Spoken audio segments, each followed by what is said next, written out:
a terre de cam.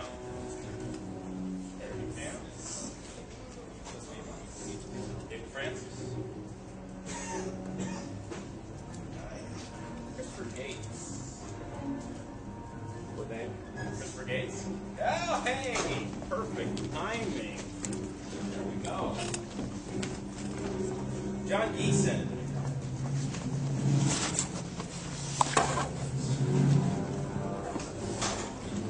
Ryan Gower. Ryan Gower. Yeah. Claire Nolan.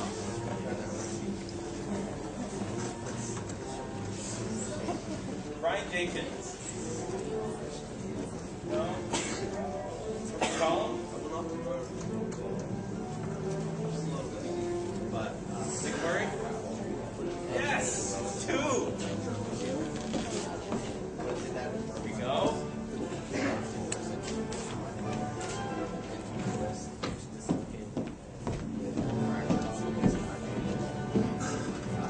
Andrew Nguyen.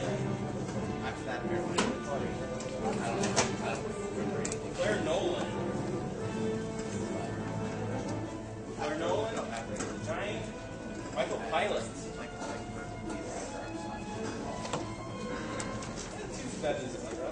Jesse Ross. Jesse Ross. Last one here. Can I get 3? Troy White. Well, I tried.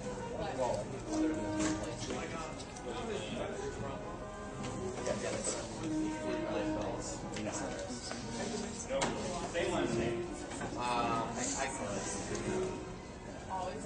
All right. Well, getting 3 back's better than getting none back. So let's get into this. We're done with Henry VIII and his 6 wives: divorced, beheaded, died, divorced, beheaded, survived. Catherine, Anne, Jane, Anne, Catherine.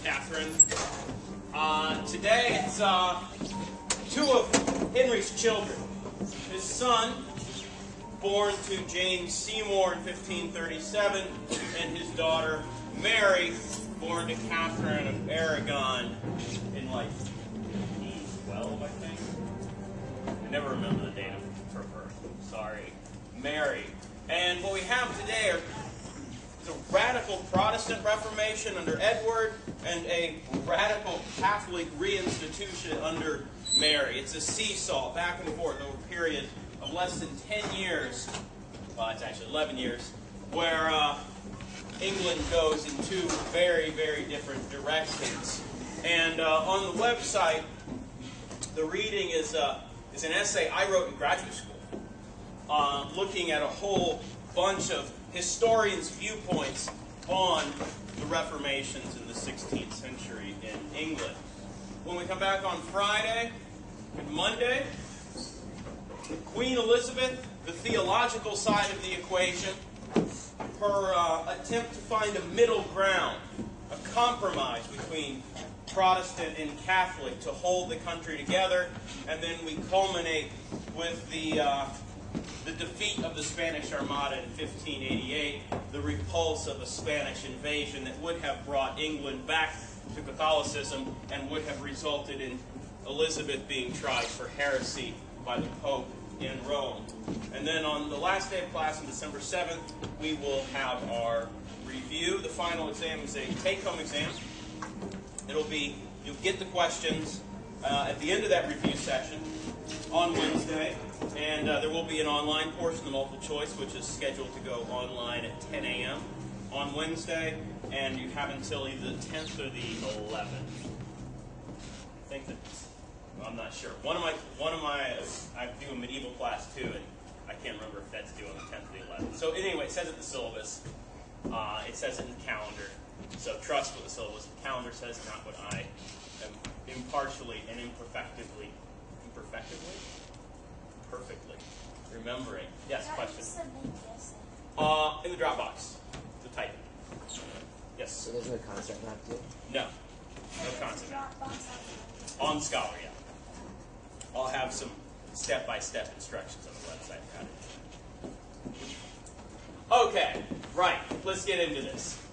We have to kill Henry. Henry dies. 1547.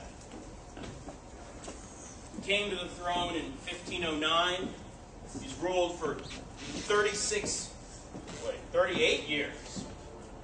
He was 18 when he came to the throne. He dies relatively young. He's born in 1491, so he's only 56 when he dies, but he had not lived a healthy life, to say the least. And this portrait is commissioned at the end of his life, pointing to his young son, the 10-year-old future King Edward VI, leaving behind two daughters as well, Elizabeth and Mary, who had been declared illegitimate, but were reinstated in 1543 to the succession to the throne. The succession is Edward I, Mary II, Elizabeth III. And so there's seemingly little chance that Elizabeth would ever be on the throne. After all, Edward's 10 years old. He could rule for 50 years. So let's meet Edward VI. So you can see by those dates, he doesn't rule for 50 years. He rules for 6, dying at age 16. And he's obviously very young. And so the person who was really in charge under Edward is the Archbishop of Canterbury, the man who had engineered the divorce from Catherine of Aragon, Thomas Cranmer, that former professor of theology at Cambridge, who had found in the book of Leviticus, chapters 18 and 20, the way to cut the Gordian knot of Henry's marriage to Catherine. And Cranmer is very Protestant. He has fully taken on board Luther's challenge to the Roman Catholic Church. And in the first year of Edward's reign, he issues what are known as injunctions, prohibitions against certain religious practices. Namely, rosary beads are hereby prohibited. You may no longer carry the long string of beads used in meditative prayer where you say an Ave Maria on each bead. Those are outlawed. No more processions, no more religious processions. He calls them popish or papist. No more lighting of candles for the dead. Because in his understanding, the Lutheran understanding, if you're dead, you either went to heaven or you went to hell. There is no more purgatory. And most radically, no images of Jesus, the saints, the Virgin Mary. He takes up a very radical Protestant position here. Protestants, not unlike Islam in the 7th century, argue that people are worshiping the image and not what the image represents. That it's idolatry, what people are doing with religious images. And therefore, certain Protestant reformers on the continent decide that churches should no longer have any images in them. They should be a place of the Word of God, where the preacher, the priest, tells you about the Bible. So, some echoes here of the Muslim challenge to Christianity back in the 7th century. This would have been very upsetting to a large number of people for whom images were an important part of their life. Recall Constantinople in the 8th century during the Iconoclast controversy when Emperor Constantine VI tried to ban images with the Council of Constantinople. And so immediately things begin to change quite radically for the Protestant once Edward is on the throne and Cranmer has a free hand. But that's not all Cranmer does. In 1549, he completely changes the way people experience the church service. Prior to 1549, if you went to church, you heard Latin. The Mass, the Eucharist ceremony, was said in Latin. And so over the bread you would hear the priest say, Hoc est enum corpus meum. This is truly my body. Some people argue that the term hocus pocus comes from Hoc est enum corpus meum. And this is the Catholic doctrine of transubstantiation, that the bread changes in substance through supernatural miracle into the body of Jesus Christ. Cranmer rewrites the Eucharist ceremony into English. Now when you go to church, you don't hear Latin, you don't hear that sacred language, you hear English. And this is what you hear: take and eat this in remembrance that Christ died for thee, and feed on him in thy heart by faith with thanksgiving. Remember Luther's challenge to transubstantiation and salvation was that you are saved because of your faith, because you believe in Jesus and God, not because of anything you do. And for Cranmer, the Eucharist, the communion ceremony, becomes a commemoration. Take and eat this in remembrance. Nothing supernatural is happening anymore. Transubstantiation, right out. And we're going to do it in English. The same is true for the wine. Moreover, the laity is going to get the wine now. It's one of Luther's innovations, something that Henry had explicitly banned in the 6 Articles in 1539, wine for the laity will once again get the wine. And instead of hearing, Hic est enum calix sanguinis mei, this is truly the chalice of my blood, you hear English. Drink this in remembrance, a commemorative ceremony, in remembrance that Christ's blood was shed for thee, and be thankful. So things change radically with the Book of Common Prayer, the new liturgy, the new way we are going to perform church services here in 1549. Transubstantiation is out. Latin is out. Question? What's transubstantiation? Transubstantiation is the supernatural transformation of the wine and the bread into the blood and body of Jesus. It can only be performed by a priest, because priests have what we call sacerdotal. Remember chalk when I need it. Sacerdotal power. Supernatural power. Because of their ordination. For Protestants, preachers and not priests. The ministers in the Protestant faith have no supernatural powers. They are people whose job it is to tell you the Word of God, the Gospel, the New Testament. They are no different in God's eyes from you and me. There's no more clergy on a higher level and everybody else down below. No one is closer to God. And transubstantiation is part of that hierarchy, if you will, of closeness to God, with monks, bishops, priests, all closer than we are because of their sacerdotal, supernatural powers. So this would be a pretty radical change of experience for someone going to church on Sunday.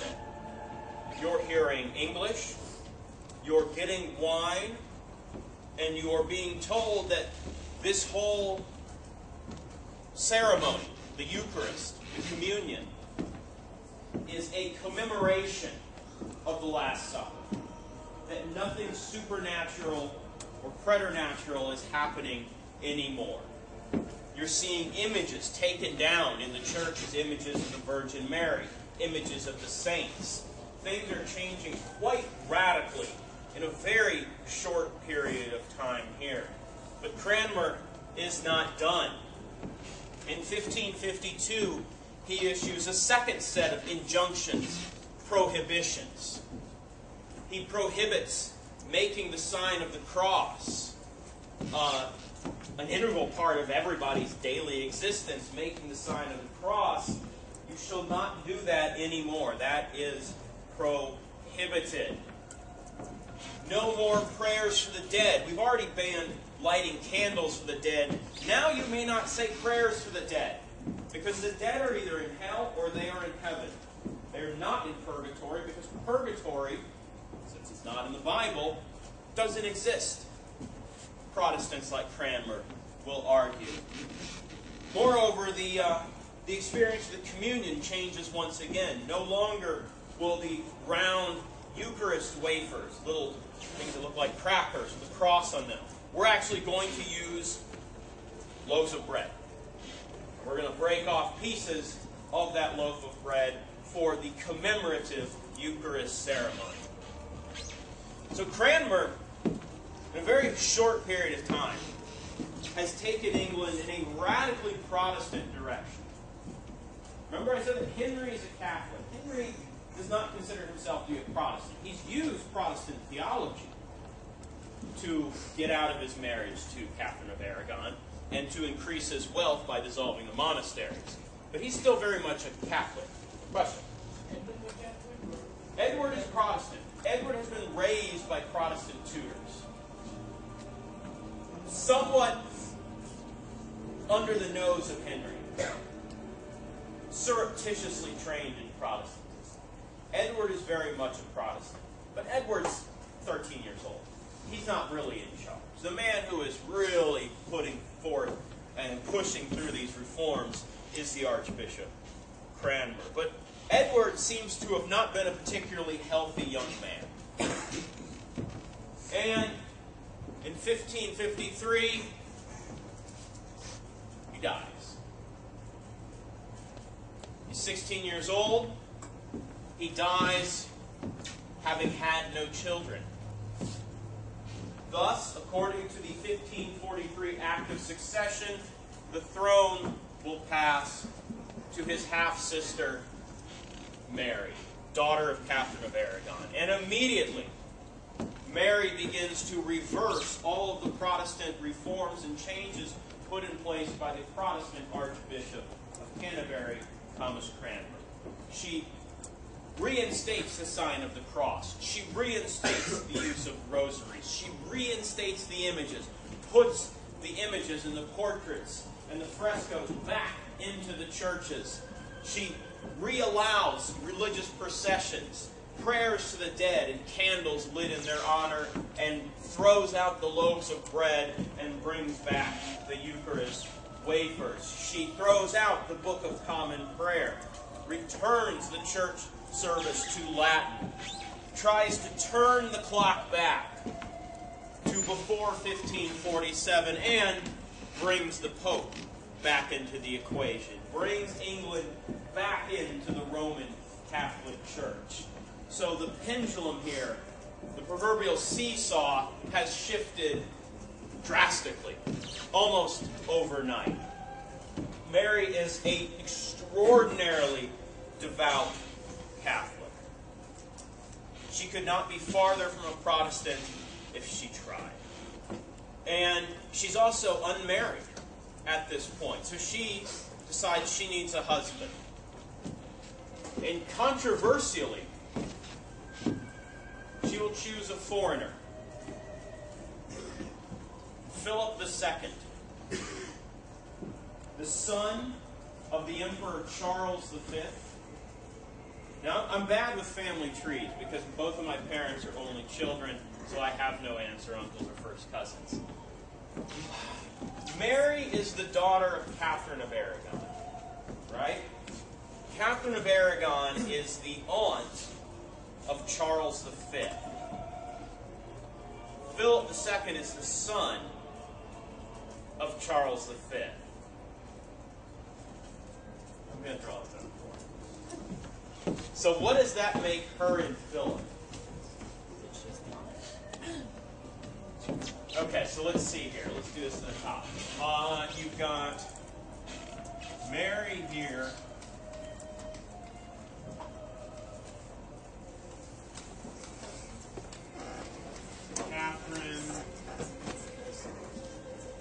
Catherine is the second cousin's aunt.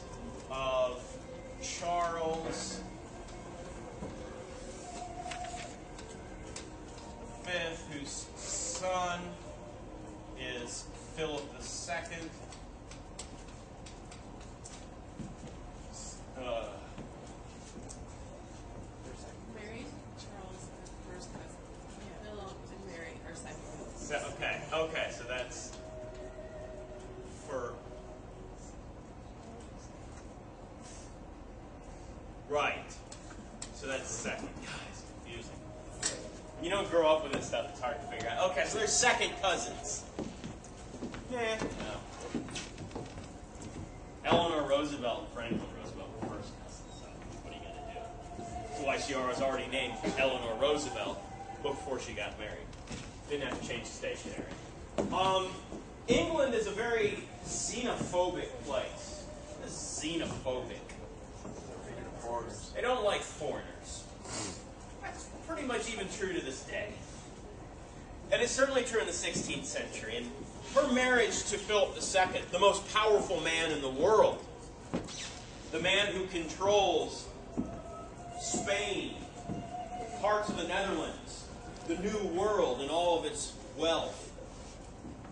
This has rubbed some people the wrong way in England. It wasn't a very politically astute maneuver. But it's a politically, from a foreign relations standpoint, important innovation, change. Now, Mary, once she gets on the throne, has some scores to settle. Most notably, she wants to punish the man who had turned her into a bastard and who had destroyed her mother's marriage to Henry the Archbishop Thomas Cranmer. He is accused of being a heretic, a Protestant heretic, and he in 1556 is executed, burned at the stake. Revenge is a dish best served cold. And 25 years later, Mary gets her revenge on the Archbishop Thomas Cranmer. And he's not the only Protestant executed. Far from it. We estimate that around 300 Protestant heretics will be burned at the stake during the reign of a monarch who will become known in later years as Bloody Mary.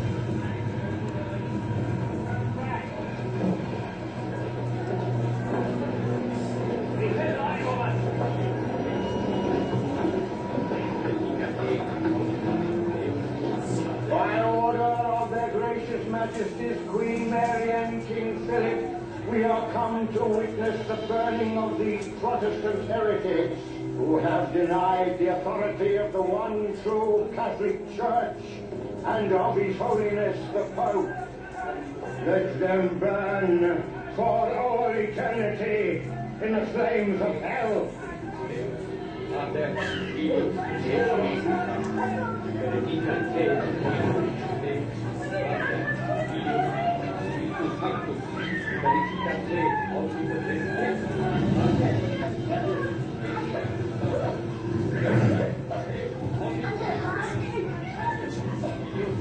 God bless you, Master Ridley! Oh, God!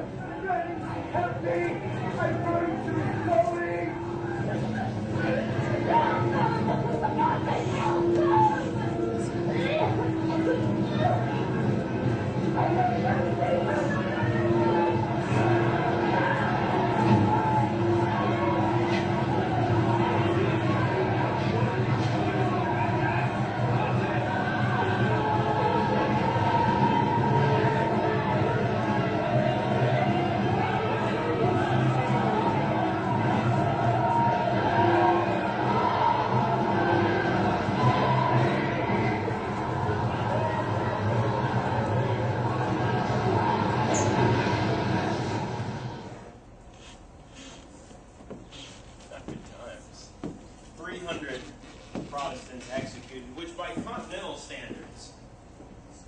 actually not that many, but it really kind of horrifies the English public.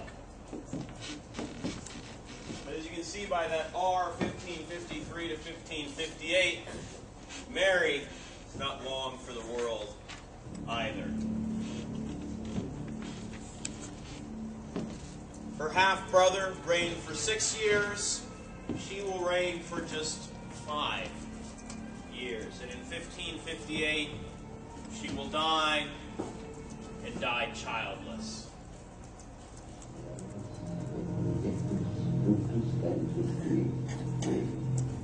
Sancta Maria, Mater Dei, ora pro nobis peccatoribus.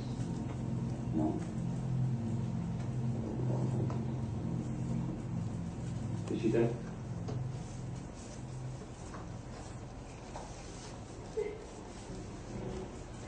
Sign of the cross.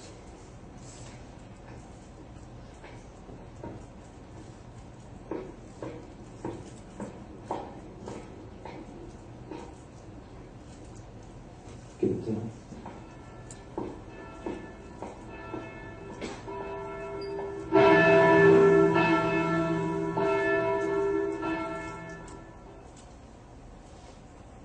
So according to the 1543 Act of Succession, Edward gets the throne first, Mary gets the throne second, and if either of them shall die childless, which rather surprisingly has happened, then it's Elizabeth's turn. It's a rather shocking turn of events. Edward is 10 years old when he comes to the throne. There's no reason to think he couldn't have reigned for 50 years and had many, many children. Would have eliminated Mary and Elizabeth from the succession. But that didn't happen. And then Mary weds Philip II, but they have no children. And in 1558, she dies, paving the way for the unlikely accession to the throne of Elizabeth Tudor. It was the 17th of November, 1558. Towards noon, messengers arrived at Hatfield to inform Elizabeth that her sister Mary is dead, and that she was now queen. The story goes that they found her walking in the park underneath a great oak tree. As they fell on their knees before her, she too knelt, uttering the words of the 118th Psalm, Ad Domino factum est, et mirabile oculis nostris. This is the Lord's doing, for it is marvelous in our eyes.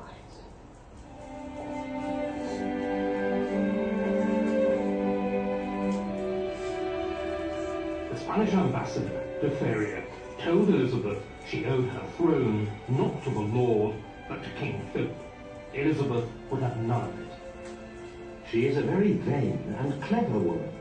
She puts great store by all the people who put her in her present position, and she will not acknowledge that your majesty or the nobility of the realm had any part in it. She is determined to be governed by no one. On Wednesday, the 23rd of November, Elizabeth rode through the great gates of the Charter House in London to take possession of her capital. Her journey from Hatfield had turned into a triumphal progress. She was accompanied with a great train of 1,000 lords, ladies, and gentlemen. Vast, cheering crowds greeted her arrival. Elizabeth consulted the astrologer Dr. John Dee before choosing Sunday, the 15th of January 1559, for her coronation. The Queen walked along lengths of blue cloth from Westminster Hall to the entrance to Westminster Abbey. The crowds behind her fell on the cloth, cutting off pieces as souvenirs.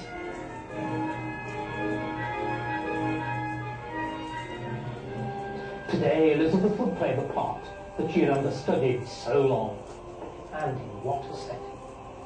Her christening at Greenwich had been high theatre, but her coronation in Westminster Abbey will be a performance on the grandest scale.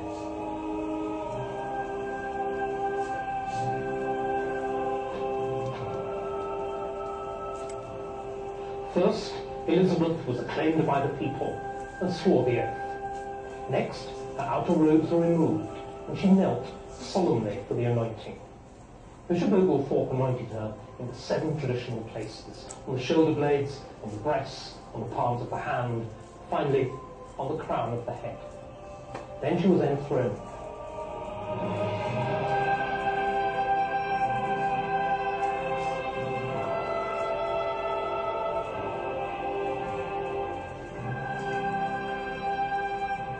Successively, 3 different crowns were put on her head, and on her 4th finger, a ring as a symbol of the mystical marriage between Elizabeth and her kingdom.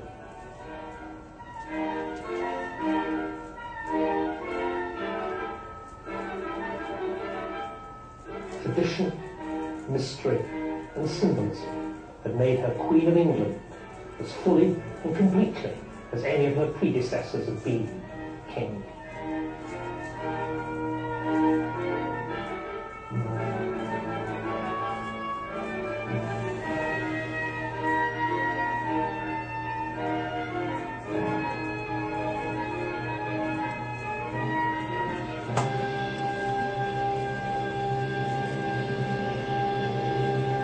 Elizabeth at last wore the crown. Now came the difficult bit. She to show that she could grasp the reality of power and govern a divided country. And to do that, she to disprove 2 widespread assumptions: that no monarch could ever match the achievement of her father, and that no woman could ever make an effective ruler. And I think, as we'll see on Friday and on Monday, that she, in fact, in many ways exceeds the reign of her father, Henry Tudor. So, what have we learned? Edward takes the throne, as a 10-year-old boy in 1547. Mary as a middle-aged woman in 1553, and Elizabeth as a 25-year-old young lady in 1558. So let's do some collaborative learning here. Consult your neighbors. What notes do you have for these 3 children, half-siblings of Henry Tudor? If you're not sitting right next to someone, move so where you can talk to somebody. This might require getting up. I know. Be okay.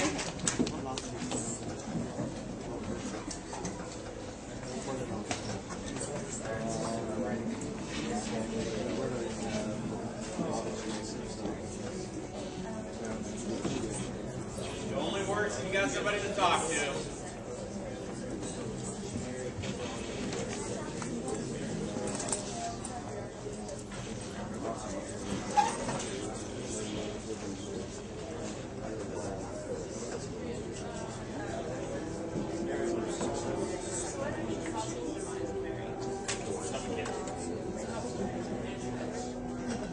I think tuberculosis.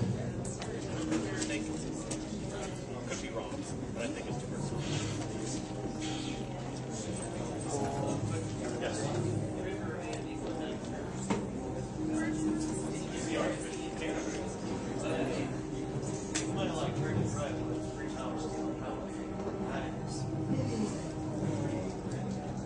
Well, he decided to stay and fight rather than not.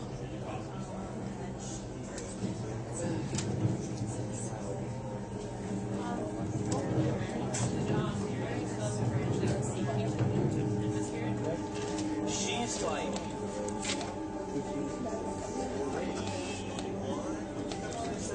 she may not, menopause can be a lot more pre-modern world. She might not have been. Philip didn't spend a lot of time in England. A lot of the backwater compared to his lush and rich Spain. No conceptions. When she died of stomach cancer, she thought she was pregnant.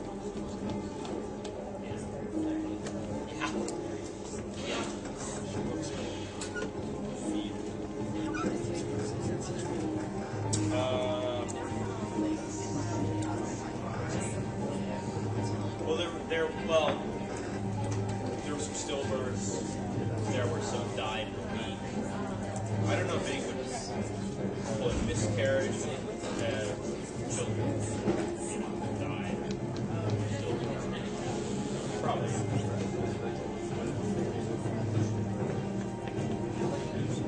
Because Anne Boleyn has 3 children in addition to Elizabeth that are still surviving.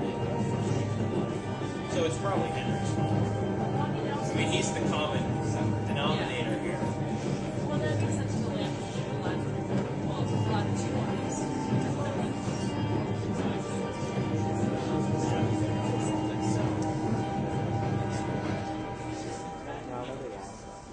There's that. I mean, look, the infant mortality rate is incredible for anyone. What? That was atrocious. That was atrocious. Question? I think tuberculosis. I could be wrong. And Mary died of stomach cancer. Any questions y'all have about Edward, his half-sister Mary, and his half-sister Elizabeth? Edward, Edward, son of Jane Seymour, Mary, daughter of Catherine of Aragon, and Elizabeth, daughter of Anne Boleyn. Yes? You said Edward died of tuberculosis. I think he died of tuberculosis. I could be wrong about that. Don't quote me on that. I think it's tuberculosis. Yes?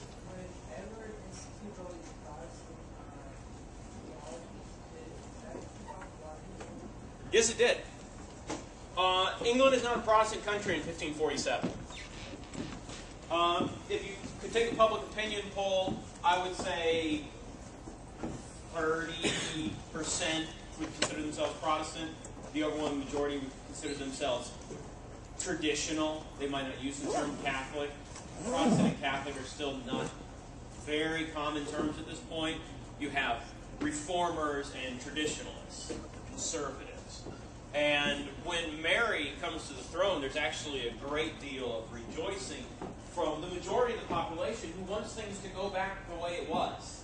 They want to practice religion like their fathers and grandfathers and great-grandfathers practiced it. This is an overwhelmingly conservative, traditional society. And all of these innovations, while a vocal minority were very happy with them, the overwhelming majority wanted to go back to the way things were. And so Edward's reign was controversial at the time and not very popular. Good question.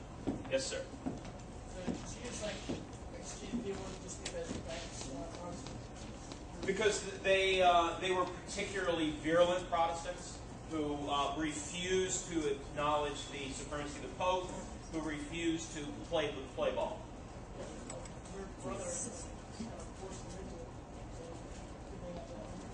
Well, the people who had been forced immediately went back to Catholicism and were happy to do so because that's the religion that their ancestors practiced. And this new, strange German interpretation of Christianity, while it was applauded by a vocal minority, the overwhelming majority of people were not thrilled with it. And so when Elizabeth comes to the throne, she's got a rabid Protestant minority who are clamoring for revenge after 5 years of Mary. She's got a majority of the population who weren't thrilled about the marriage to the foreigner of Mary, to Philip, but who were generally supportive of the return to a traditional understanding of Christianity under Mary.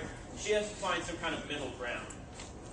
This is a very deeply divided country at this point, more so than at any point in its history. And she has to walk this razor's edge between these two factions, and that's really the great triumph of her reign, is being able to find a middle ground. It's a middle ground that prevents a religious civil war from happening in England under her watch. Whereas on the continent at this point, Protestants and Catholics are killing each other by the tens of thousands. There's religious sectarian civil war in continental Europe, in France, Germany, but not in England. Now in the 17th century, this all falls apart. And there is essentially religious civil war, but it's not under Elizabeth. Any other questions? Yes? Did Edward at all get married during that time? I think Edward was married, but I don't know if he were consummated in marriage. certainly didn't have any children. So, kind of do the math there.